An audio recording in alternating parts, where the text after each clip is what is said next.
Let me start by saying thank you to Jim Esposito, a longtime friend there at the New York City Resource Center and with the Circle. Thank you so much for giving me the privilege and the joy of being able to be a part of your 25 Days of Christmas video clips. I was thinking about a book I wrote called Born to Die That We May Live, which is about the work of the cross and the power of the resurrection. In my first chapter, I talk about the gifts that the three magi, the three kings, brought to Jesus in Bethlehem at his place of birth. And yet there were three gifts befitting of a king for his burial. Gold was given, which is for the king of all kings. Frankincense for the priests of all priests. And the myrrh, the embalming solution for a burial. So at his very birth, Jesus was being prepared to be that perfect sacrifice, to go to the cross for us, that we might have access to eternity through his great act of love and the perfect sacrifice on the cross of Calvary. That we would have that place because he's the first of the resurrection. We would have the resurrection power in Christ Jesus to walk in the fullness of his purposes and destinies for us. I was reading in 2 Kings chapter 4 and seeing two women here spoken of with Elisha. In chapter 4 verse 1 it speaks of Elisha and the widow. She was a widow from one of the sons of the prophets, and she had some children. And it said the creditors were coming to take her two sons away to be slaves because she could not pay her bills, being kicked out to be homeless.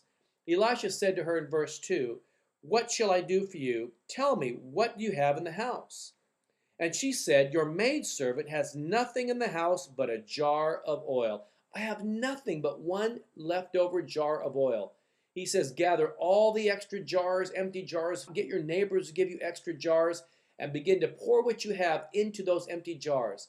And it goes on to say that it multiplied until there was no more jars to put oil into. She had more than enough. Because we just celebrated Hanukkah, the festival of lights, and 2,200 years ago, they only had enough oil for one day in the temple to rededicate the temple when they kicked out the Greco-Syrian troops who had desecrated the temple of God. And yet that oil lasted 8 full days, time of new beginnings, to rededicate the temple. And here we see this widow woman had nothing, was about to lose everything, lose her home, lose her children, and become homeless. And Elisha says, "Take what you have, pour that oil that's left, and pour it into the empty jars," and it became more than enough. And to the point that she had enough, he said, to go pay your debts and the rest of it to live on.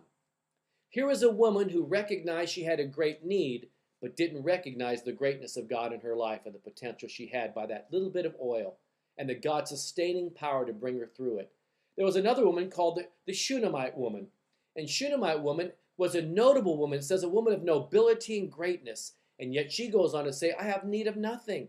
She gave the upper room of her home to Elisha. But here was a woman who was noble, was of nobility and greatness, and had need of nothing in her eyes.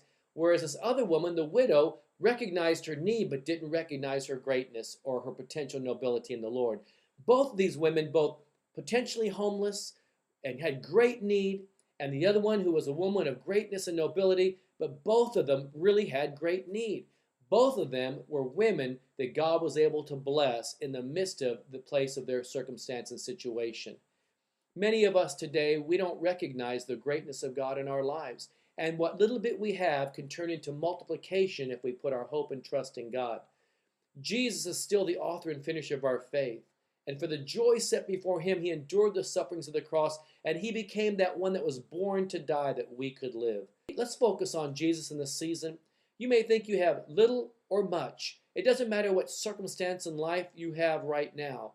The reality is if we focus on Jesus and recognize that we all have a need, we all have a need for his presence. We all have a need to be used by God, because the greatest satisfaction that satisfies us, the longing in our souls, regardless of our stance in life, is that if Jesus would touch our hearts and to do a deep work in us, he can do a great work through us.